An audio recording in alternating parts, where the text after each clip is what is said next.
Hello दोस्तों, RS pre 2023 व Rajasthan police sub inspector SI exam fact series 2023 की आज ये 5वीं क्लास दोस्तों आपके सामने लेकर आ चुका हूं, जो हमारे दोस्तों बागोर सभ्यता से संबंधित है। और दोस्तों मैं गारंटी के साथ बोल रहा हूं, इससे बाहर दोस्तों बागोर सभ्यता से कभी आपको जिंदगी में क्वेश्चन नहीं पूछेगा एग्जामिनर, क्योंकि दोस्तों सभी फैक्ट दोस्तों इसमें मैं इंक्लूड कर दिया हूं। और दोस्तों आज तक के जितने भी क्वेश्चन पूछे गए सभी दोस्तों इंक्लूड करके ये दोस्तों 5वीं क्लास बागोर सभ्यता से संबंधित आपके सामने मैं लेकर आ चुका हूँ। और भाई इससे पहले दोस्तों मैंने 4 सभ्यताएं कंप्लीट करा दी है। अगर दोस्तों नहीं देखा तो उनका लिंक मैं आपको वीडियो की डिस्क्रिप्शन में दे दूंगा, जाकर देख लेना। कालीबंगा सभ्यता है, आर्ट सभ्यता है, गणेश्वर सभ्यता और दोस्तों कंप्लीट हमारी बेरार सभ्यता की डिटेल है। ठीक है, तो देखते हैं दोस्तों इस बागोर सभ्यता के बारे में।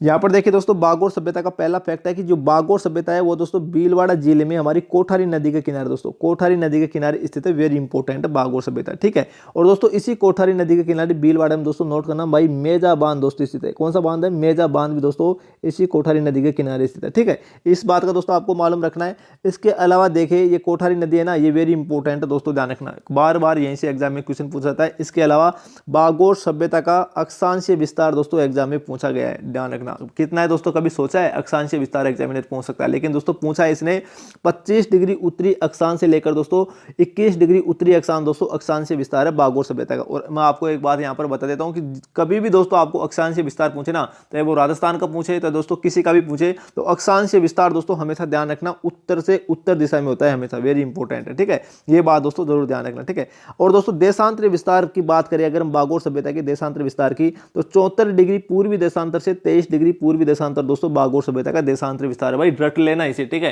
क्योंकि दोस्तों एग्जाम में दोस्तों क्वेश्चन पूछा गया है पिछली बार। ठीक है ना, इसलिए दोस्तों मैं आपको बता रहा हूं कि रट लेना इनको दोस्तों, क्योंकि इसका नाम दोस्तों आरपीएससी है और आप दोस्तों आरएस और पीएसआई के लिए दोस्तों क्या कर रहे हो दोस्तों? तैयारी कर रहे हो। तो दोस्तों क्वेश्चन पेपर लेवल का आएगा भाई, ऐसा टपोरी पेपर नहीं आएगा, तो नोट करना। ठीक है, इसके अलावा देखें दोस्तों इसका तीसरा फैक्ट क्या है दोस्तों। अगर हम तीसरे फैक्ट की बात करें तो दोस्तों यहां पर देखना, एक मिनट, जो तीसरा फैक्ट है दोस्तों इसका चौथा फैक्ट है, क्या बोल रहा है भाई? एक मिनट दोस्तों, हाँ अब देखिए बिल्कुल सही दिख रहा है ना। बागोर सभ्यता दोस्तों एक मध्य पाषाण कालीन सभ्यता है ना, और मध्य पाषाण कालीन को दोस्तों मेसोलिथिक सभ्यता कहते हैं। ये क्वेश्चन दोस्तों एग्जाम में पूछा गया है कि मध्य पाषाण कालीन का अर्थ क्या है ना, सभ्यताओं के संदर्भ में दोस्तों मध्य पाषाण कालीन का अर्थ क्या है? मेसोलिथिक, माइक्रोलिथिक, ऐसे कुछ दोस्तों उसमें ऑप्शन थे। ठीक है ना, तो दोस्तों मेसोलिथिक कहते हैं मध्य पाषाण कालीन सभ्यता को, बागोर सभ्यता है। और दोस्तों एक लघु पाषाण कालीन सभ्यता भी है, साथ ही साथ माइक्रोलिथिक सभ्यता भी है। मेसोलिथिक सभ्यता और माइक्रोलिथिक सभ्यता हमारी बागोर सभ्यता। ठीक है, इसके अलावा देखिए दोस्तों इसके दोस्तों और कौन कौन से फैक्ट हैं, तो दोस्तों यहां पर नोट करना भाई। देखिए इसके और फैक्ट है हमारे, एक मिनट, हाँ अब देखिए बागोर सभ्यता का जो उत्खनन कार्य है ना दोस्तों, वो 1967 से 1969 तक दोस्तों 3 स्तरों में भाई किया गया है ना। कितने स्तरों में? 3 स्तरों में। एक बार दोस्तों एग्जाम में पूछा था कि कालीबंगा सभ्यता का उत्खनन स्तर कितने स्तरों में किया गया है ना, तो दोस्तों 5 स्तरों में दोस्तों कालीबंगा का किया गया है और 3 स्तरों में हमारी बागोर सभ्यता का किया गया है। इस बात का दोस्तों ध्यान रखना। ठीक है, 1967 से 1969 तक। ठीक है, इसके अलावा देखिए इसके उत्खननकर्ता की बात करें तो दोस्तों इसके उत्खननकर्ता हैं 2। एक तो वीएन मिश्रा, ये तो दोस्तों अक्सर सबको मालूम रहता है, लेकिन दोस्तों एलएस लेसनिक भी है। ये क्वेश्चन दोस्तों एग्जाम में पूछा गया है। इसमें दोस्तों 2 युग्म थे एक साथ ऑप्शन में, है ना, तो ध्यान रखना अगर ऐसा क्वेश्चन आ जाए तो एलएस लेसनिक और दोस्तों वीएन मिश्रा, ये बागोर सभ्यता का भाई उत्खनन करता है। मोस्टली आपको करना है वीएन मिश्रा। ठीक है, इसके अलावा देखिए दोस्तों अगर हम बात करें हमारी दोस्तों बागोर सभ्यता की उपनामों की, है ना, बागोर सभ्यता के दोस्तों अगर हम उपनामों की बात करें तो यहाँ पर देखें बागोर सभ्यता को लघु पाषाणकालीन उपकरणों का घर भी कहते हैं, क्योंकि दोस्तों बागोर सभ्यता से माइक्रोलिथिक उपकरण मिले हैं ना, एक सूक्ष्म मात्रा में दोस्तों उपकरण मिले हैं। इसके अलावा देखिए मतलब सूक्ष्म आकृति के उपकरण मिले हैं ना, सूक्ष्म मात्रा में नहीं, सूक्ष्म आकृति के। इसके अलावा देखिए इसको आदिम संस्कृति का संग्रहालय भी कहते हैं, वेरी इंपॉर्टेंट है। इसके अलावा महासतियों का टीला भी दोस्तों बागोर सभ्यता को कहते हैं भाई, है ना, बहुत ही गजब का दोस्तों प्रश्न है और ये भीलवाड़ा में स्थित है ना। इसके अलावा देखिए दोस्तों अगर हम बात करें हम दोस्तों देखिए यहाँ पर बागोर सभ्यता से लघु पाषाणकालीन दोस्तों माइक्रोलिथिक उपकरण प्राप्त हैं, इसलिए दोस्तों इसको क्या कहते हैं? लघु पाषाणकालीन उपकरणों का घर कहते हैं, माइक्रोलिथ। जो दोस्तों किसके बने थे? मुख्यतः क्वार्टर्स के दोस्तों बने होते हैं। क्वार्टर्स को दोस्तों हिंदी में कहते हैं स्फटिक के बने हुए होते हैं ना। वेरी इंपॉर्टेंट दोस्तों, इस बात का ध्यान रखना है, क्वेश्चन एग्जाम में पूछा गया है।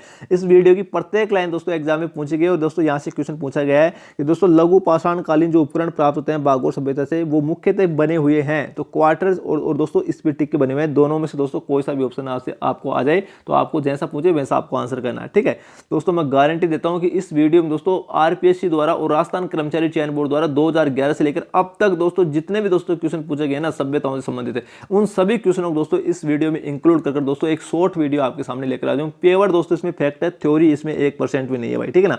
जो भी फैक्ट बता रहा हूं दोस्तों हर बार दोस्तों एग्जाम में और आरपीएससी पता है क्या बोलती है, केवल दोस्तों फैक्ट पूछती है और दोस्तों कुछ भी नहीं पूछती, ठीक है। हमें देखना है, देखिए बागोर सभ्यता से सर्वप्रथम कृषि एवं पशुपालन के साक्ष्य प्राप्त होते हैं ना। कृषि एवं पशुपालन के सर्वप्रथम किस सभ्यता से दोस्तों साक्ष्य प्राप्त है, बागोर सभ्यता से, वेरी इंपॉर्टेंट है, ठीक है। इसके अलावा देखिए बात करें अगर हम तो नोट करना, बागोर सभ्यता से 14 प्रकार की कृषि के अवशेष प्राप्त हुए हैं ना। कृषि के तो अवशेष प्राप्त हैं बागोर सभ्यता से, लेकिन कितने प्रकार की, 14 प्रकार की कृषि के अवशेष प्राप्त हैं बागोर सभ्यता से, वेरी इंपॉर्टेंट है।